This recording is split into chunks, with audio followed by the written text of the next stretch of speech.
আসসালামু আলাইকুম। গত ক্লাসে আমরা মাইক্রোসফট ওয়ার্ডে ইন্ট্রোডাকশন ক্লাস দেখছিলাম। তো আজকে লেকচার 1 এ আমরা ফাইল মেনু সম্পর্কে জানবো। তো যারা আমাদের গত ক্লাসেরটা দেখেন নাই তারা অবশ্যই ডেসক্রিপশন থেকে গত ক্লাসটা দেখে আসবেন। ফাইল মেনুর কাজগুলো হলো ফার্স্ট আমরা যেটা শিখবো, যেমন আমরা এখানে আমার একটা ডকুমেন্ট টাইপ করলাম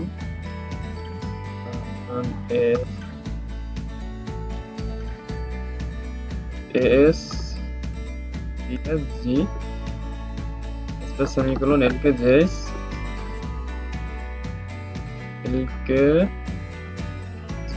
এন্টার। তো আমরা এই ফাইলটা তো লিখলাম, লেখার পরে এখন এটা সেভ করতে হবে আমাদের। তো সেভ করতে হলে আমাদের যেতে হবে ফাইলে যাওয়ার পরে সেভ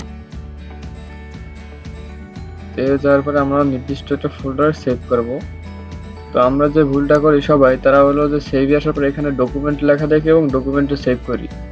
এই কাজটা করা যাবে না, কারণ এটা হলো সি ড্রাইভ, আর ডকুমেন্টে আমরা এই সি ড্রাইভে সেভ করলে অবশ্যই উইন্ডোজ দিলে এটা চলে যাবে। এজন্য আমরা আমাদের একটা নির্দিষ্ট ফোল্ডারে এখানে সেভ করি।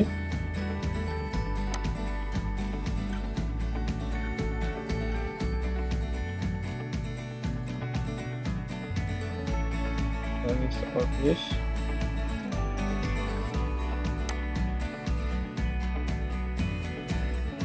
লেকচার 1 আমি এটা সেভ করলাম।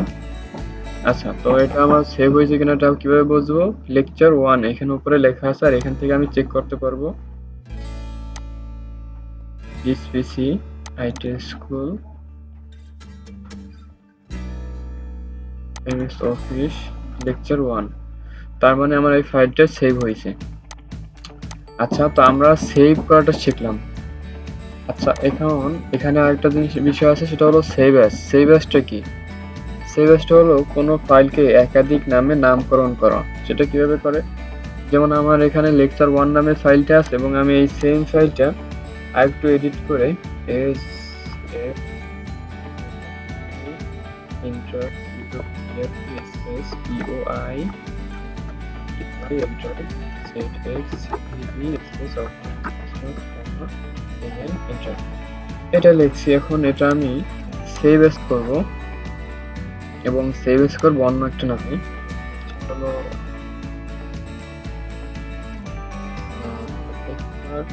টু। এখন এই সেম ফাইল আমরা একটু এডিট করে একটা সেভ করছি লেকচার 1 নামে এবং এই সেম ফাইলটি আমরা লেকচার 2 নামে সেভ করলাম সেভ অ্যাজ এর মাধ্যমে। আচ্ছা, এখন আমরা হলো কোনো একটা ডকুমেন্ট যদি ওপেন করি, তার জন্য ব্যবহার হবে ওপেন। ওপেনিং গেলাম, যার পরে এই যে লেকচার 1টা আমি ওপেন করতে চাচ্ছি। এই যে লেকচার 1 এ আমি যে ফার্স্টে যতটুকু লিখছিলাম ঠিক অতটুকু লেখাই আছে, এবং এখানে যদি আমি লেকচার 2 চেক করি, তো লেকচার 2 তে আমি যতটুকু লেখা লিখছি ততটুকু লেখাই আছে। এইটা কতক্ষণ পর পর সেভ করতে হবে সেটা করতে হবে কন্ট্রোল এস দিয়ে, যাতে আমার এই যে ফাইলটা কারেন্ট গেলে বা আমার পিসি হঠাৎ বন্ধ হয়ে গেলে যেন হারায় নষ্ট না হয় বা ডিলেট না হয়, এই জন্য আমার কন্ট্রোল এস দিয়ে এটা সেভ রাখতে হবে। ওকে, আমরা সেভ অ্যাজ এবং ওপেন শিখলাম, এবং হলো ক্লোজ। এই যে ফাইলটা আমি ক্লোজ করে দিলাম। এখানে দুইটা ফাইল ছিল, লেকচার 1 2 নামে ক্লোজ করে দিলাম, এবং আবারও এখান থেকে এটা ক্লোজ করে দিল, এটা এরকম ক্লোজ হয়ে যাবে। এখন আমি এটা চেক করব, এটা ইনফো মানে ইনফরমেশন। প্রপার্টিসে এখানে দেখা যাচ্ছে সাইজ, এই ফাইলটার সাইজ হলো 12.3 কেবি, এবং পেজ হলো এক পেজ আছে। ওয়ার্ড টোটাল আমি 2টা ওয়ার্ড লিখছি। এডিটিং টাইম টোটাল 14 মিনিট লিখছি। এখন 14 মিনিট এটা কাউন্ট করছে হলো ফার্স্টে যখন আমি এই এমএস ওয়ার্ডের ভিতরে ঢুকছি ওই থেকে এই পর্যন্ত কাউন্ট করছে। তারপরে টাইটেল কিছু নাই, ট্যাগ কমেন্ট এগুলো ইত্যাদি কিছুই নাই। লাস্ট মডিফাই টাইমটা এখানে শো করবে। এই তো এই পর্যন্ত। আর হলো রিসেন্ট হলো লাস্ট আমি যে ফাইলগুলো অ্যাক্সেস করছি সেটা হলো এইখানে রিসেন্টে পাওয়া যাবে। আর নিউতে হলো আমার নতুন ডকুমেন্ট ক্রিয়েট। তো নিউতে আমরা এখান দিয়ে না দিয়ে কন্ট্রোল এন দেব, কন্ট্রোল এন দিয়ে নিউ দেব, তাইলে আমার নিউ একটি ডকুমেন্ট আসবে। তারপর এখানে আছে হলো প্রিন্টটা কিভাবে কাজ করে। প্রিন্ট হলো ফার্স্টলি আমার এখানে প্রিন্টটা সিলেক্ট করতে হবে। আমার যেই প্রিন্টটা রেডি লেখা আছে ওই প্রিন্টটা সিলেক্ট করতে হবে এখান থেকে। এটা সিলেক্ট করার পরে তারপর সেকেন্ড কাজ হলো আমার প্রিন্টের কয়টা পেজ আমি প্রিন্ট দেব। আমি যদি শুধু এই পেজটা প্রিন্ট দেই, তাহলে এখানে প্রিন্ট কারেন্ট পেজ, এই পেজটা এখানে করে দিতে হবে। আর এখান থেকে আমার পেজ লেটার থাকুক, নর্মাল মার্জিন, এইগুলো যেরকম আছে এরকম থাকবে। দেন এখানে যে প্রিন্ট ডায়ালগ বক্সে আমার ক্লিক করলে এটা প্রিন্ট হয়ে যাবে। এটা হলো আমার একটা প্রিন্ট দেওয়ার সিস্টেম। আবার কিবোর্ড থেকে কন্ট্রোল পি দিলেও এখানে প্রিন্টে চলে আসবে। দেন আমরা যে অপশনটা এখানে পাই সেটা হলো হেল্পটা, এটা বেশি একটা প্রয়োজন হয় না আমাদের। তো আমরা অপশনে চলে আসি। অপশনে চলে আসলে আমরা একটা ওয়ার্ড অপশন নামে একটা ডায়ালগ বক্স পাবো। এখানে জেনারেলে যেগুলো আছে এরকম থাকুক, ডিসপ্লেতে এগুলো যেরকম আছে এরকমই থাকবে। প্রুফিং এ আমাদের একটা কাজ আছে, সেটা হলো অটো কারেকশন অপশন। এই যে এখানে একটা কাজ আছে, অনেক সময় বাংলা লিখতে গেলে আমরা লিখি একটা অন্য একটা চেঞ্জ হয়ে যায়, তো তার জন্য আমাদের এইগুলা আনচেক করে দিতে হবে এইগুলা।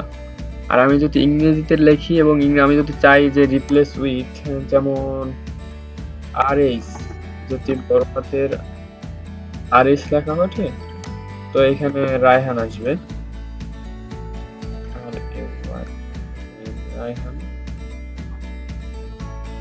আমি এটা করে দিলাম যে এখানে যদি আর এইচ আসে এখানে রায়হান হবে। তো আমি এটা অ্যাড করে এবং ওকে করে দিলাম। আচ্ছা, এটার কি প্রভাব হয় আমি একটু এখানে এটা আর রায়হান। তো এটা হলো মেইনলি অটো কারেকশনের সিস্টেমটা।